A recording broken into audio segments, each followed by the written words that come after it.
నమస్తే, welcome to RTV. హైకోర్టుకి ఇప్పుడు గతంలో బాంబు బెదిరింపులు రావడం, ఇటు శంషాబాద్ ఎయిర్పోర్ట్కి బాంబు బెదిరింపులు రావడం, ఇవన్నీ కూడా వరుసగా క్రమబద్ధంగా వస్తూ ఉన్నాయి. కానీ ఇప్పుడు సిబిఐ కోర్టు కూడా వరుసగా బాంబు పెట్టామంటూ కూడా కొన్ని మెయిల్ ఐడీస్ పెడతా ఉన్నారు కొంతమంది.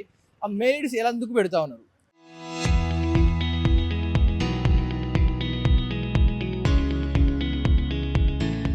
దానికి గల కారణాలు ఏంటనేది ఇప్పటికి కూడా స్పష్టత కాలేదు. ప్రతిసారి కూడా కోర్టులో బాంబు పెట్టాం, టైమర్ కూడా సెట్ చేసాం, మరి కాసేపట్లో పేలబోతుంది, ఇలాంటి టెక్స్ట్ పెట్టి ఒక మెయిల్ ద్వారా కోర్టుకు పెడతాను, సిబిఐ కోర్టుకి. ఆ రోజు ఎన్నో కేసులు ఉంటాయి, దాని లోపల ఎన్నో కేసులు నడవాలి. ఇవన్నీ కూడా ఆగిపోవడానికి ఇలాంటి టెంప్లెట్స్ పెడతా ఉన్నారా, లేకపోతే దీని వెనక ఉగ్ర కుట్ర ఉందా? నిజానికి ఇప్పుడు ఒక పక్క ఎయిర్పోర్ట్ కావచ్చు, కోర్టులో కావచ్చు, వరుసగా మెయిల్ ద్వారానే ఇలాంటి బాంబు బెదిరింపులన్నీ వస్తూ ఉన్నాయి. ఒక్కోసారిగా ఇప్పుడు శంషాబాద్ ఎయిర్పోర్ట్ పక్కన పెడితే ఈ సిబిఐ కోర్టుకి 2 సార్లు బాంబు బెదిరింపు రావడం జరిగింది. అది కూడా మెయిల్ ఐడి ద్వారా ఒక వార్నింగ్ లాగా ఇవ్వడం జరిగింది, మేము పెట్టాం పేలిపోతుందని. మరి ఇలాంటి ఎలా పెడతారు అంటే మీకు కొంచెం చూపిస్తాను. కొన్ని వెబ్సైట్స్ ఉంటాయి, మనం చూస్తాను ఏదైతే వెబ్సైట్ టెంప్ మెయిల్ అని కొన్ని వెబ్సైట్స్ ఉంటాయి. ఇలా పదుల సంఖ్యలో, కొన్ని వందల సంఖ్యలో మనకు గూగుల్లో అవైలబుల్గా ఉన్నాయి. ఇలాంటి మెయిల్ ఐడి ద్వారా కొంతమంది మెయిల్ కనుక సెండ్ చేస్తే అది ఎక్కడి నుంచి వచ్చింది, ఎవరు చేశారు, వాళ్ళు కనుక విపిఎన్ కనెక్ట్ చేసుకుంటే ఎలాంటి ఆధారాలు దొరికే అవకాశం ఉండదు. అంటే ఇలాంటి యూజ్ చేసి కోర్టుకు బెదిరించారా బాంబు ఉందని. అంటే ఆ రోజు కొంచెం గమనించి చూస్తే, కొంచెం టెక్నికల్ ఆలోచిస్తే ఆ రోజు జరగాల్సిన కేసులు ఎన్ని. సాధారణ కోర్టు పక్కన పెడితే సిబిఐ కోర్టులో కొన్ని పెద్దందారుల హస్తం ఉన్న కేసులు మాత్రం, కొన్ని హైలీ ప్రొఫైల్ కేసులు మాత్రమే సిబిఐ కోర్టు దగ్గరకు వస్తూ ఉంటాయి. అలాంటి హైలీ ప్రొఫైల్ ఉన్న కేసులు హీరింగ్ అవుతున్న వేళ ఇలాంటి బాంబు బెదిరింపు వచ్చి ఒక్కసారిగా కోర్టులో ఉన్న జనాలందరూ కూడా బయటకు రావడం జరిగింది. పోలీసులు, జడ్జిలు, ప్రతి ఒక్కరు కూడా అందులో అందరూ బయటకు రావడం జరిగింది. ఆ రోజు జరగాల్సిన సెషన్స్ అన్నీ ఆగిపోయినాయి.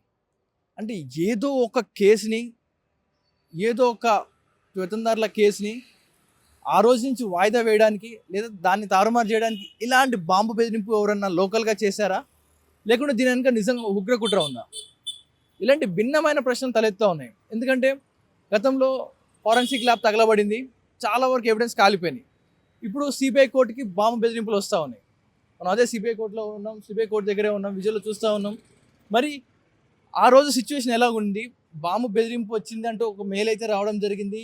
ఆ రోజు సంఘటన స్థలంలో ఉన్న కొంతమంది అడ్వకేట్లు కావచ్చు, అందులో పనిచేసేవారు కావచ్చు, చాలామంది ఉన్నారు. వారిని అడుగుదాం, ఆ రోజు సిచ్యువేషన్ ఎలా ఉందో అడుగుదాం. ఆ రోజు బాంబు పెట్టారు అని పోలీసులు వచ్చి మీకు చెప్పినప్పుడు ఆ రోజు లోపల సిచ్యువేషన్ ఎలా ఉండే? అంత హడావిడిగా ఎలా? అసలు పూర్తిగా స్టాఫ్ అంతా బయటకు వచ్చేసినాం. పూర్తిగా స్టాఫ్ అంతా బయటకు వచ్చేసి అది అది ఫేక్ మెయిల్ ఐడితో వచ్చిందని నిర్ధారణ అయింది. మొత్తం మధ్యాహ్నం వరకు అందరం బయటే ఉన్నాం మేము. అసలు ఆ రోజు నడవలసిన కేసులన్నీ వాయిదా అయ్యి మధ్యాహ్నం తర్వాత నడిచినాయి. మళ్ళీ పొద్దున అందరూ ఒకేసారిగా పూర్తి అంత స్టాఫ్ అంతా బయటకు వచ్చేసినాం మేము. ఇట్లా ఒక్కసారిగా బాంబు ఉందనగానే చాలా వరకు ఫైల్స్ అవన్నీ కూడా అక్కడే వదిలేసి బయటకు పరిగెత్తుకుంటూ వస్తారు. అన్ని అక్కడే ఉన్నాయా, ఇంకేమన్నా మిస్సింగ్ ఫైల్స్ ఏమైనా? అన్ని అన్ని అక్కడే ఉన్నాయి. ఎక్కడ ఉన్నాయి ఫైల్స్ అక్కడనే ఉన్నాయి. అలా మెయిల్ వచ్చిందని తెలియగానే అందరం బయటకు వచ్చేసినాం అక్కడ వదిలేసి. మొత్తం పూర్తిగా వదిలేసి స్టాఫ్ అందరం బయటకు వచ్చేసినాం.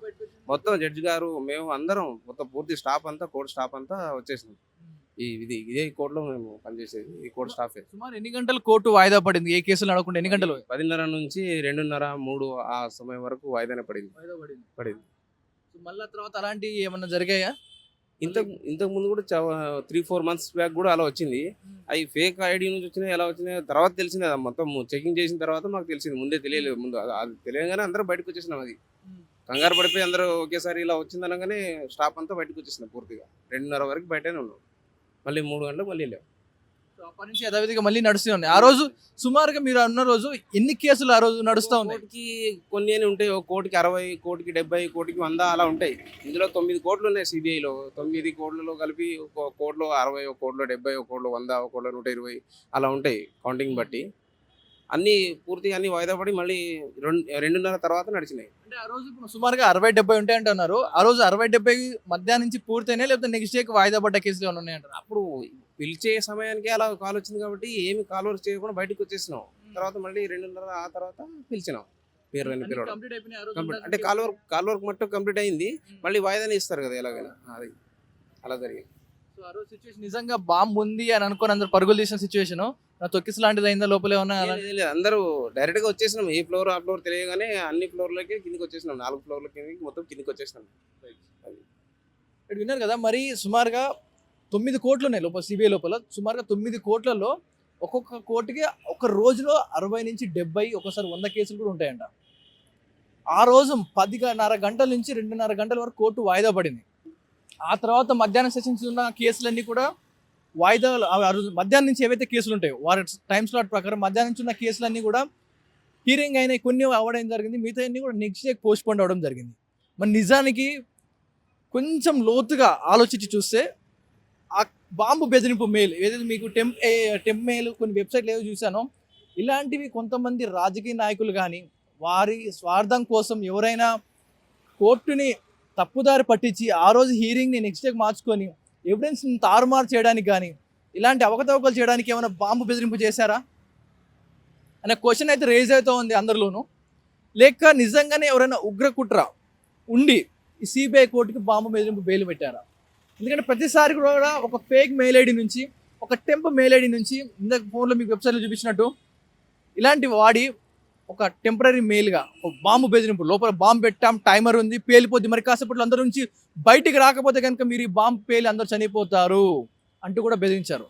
ఇదే సిబిఐ కోర్టులో the unit of principal special judge for CBI cases Nampally Hyderabad. ఇంత పెద్ద కోర్టు 9 కోర్టు ఆ బిల్డింగ్లో 9 కోర్టులు ఉన్నాయి లోపల. ఒక రోజుకి 60-70 కేసులు నడుస్తూ ఉంటాయి. మరి ఆ రోజు ఏ కేసు ఉంది, అతి ముఖ్యమైన కేసులు ఎన్ని ఉన్నాయి, ఉదయం సెషన్లో జరగాల్సిన కేసులలో పెత్తందారుల హస్తం, ఇటు హై ప్రొఫైల్ కేసులు ఆ రోజుకి ఏమి హియరింగ్ ఉంది, ఏమి ఎవిడెన్స్ సబ్మిట్ చేయాలి, ఇలాంటి టెక్నికల్ అంశాలన్నీ బయటకు వస్తూ ఉన్నాయి. మరి నిజానికి ఇదే అంశం మీద బాగా నాలెడ్జ్ ఉండి కొంతమంది పెద్దందారులు కావచ్చు, హై ప్రొఫైల్ మెయింటైన్ చేస్తున్న వ్యక్తులు కావచ్చు, వారికి ఉన్న కేసులు తాలూకా అంశాలు బయటపడకుండా ఆ రోజు నుంచి నెక్స్ట్ డే పోస్ట్ పోన్ చేయడానికి ఇలాంటి బెదిరింపులు చేశారా, లేకపోతే ఉగ్ర కుట్రే ఇది చేసిందంటారా? మీ అభిప్రాయం కామెంట్ రూపంలో తెలియజేయండి. కెమెరా పర్సన్ జ్ఞానేశ్వర్తో పవన్ వాయిదేవా టీవీ, హైదరాబాద్. చరిత్ర సృష్టించినోడు ఇప్పుడు ఆ చరిత్రని తిరగరాయబోతున్నాడు. అబద్ధాల గోడల్ని బద్దలు కొట్టి నిజాలను రాగా మీ ముందుంచబోతున్నాడు. నిజమైన వార్తల కోసం వెంటనే డౌన్లోడ్ చేసుకోండి రా యాప్ని.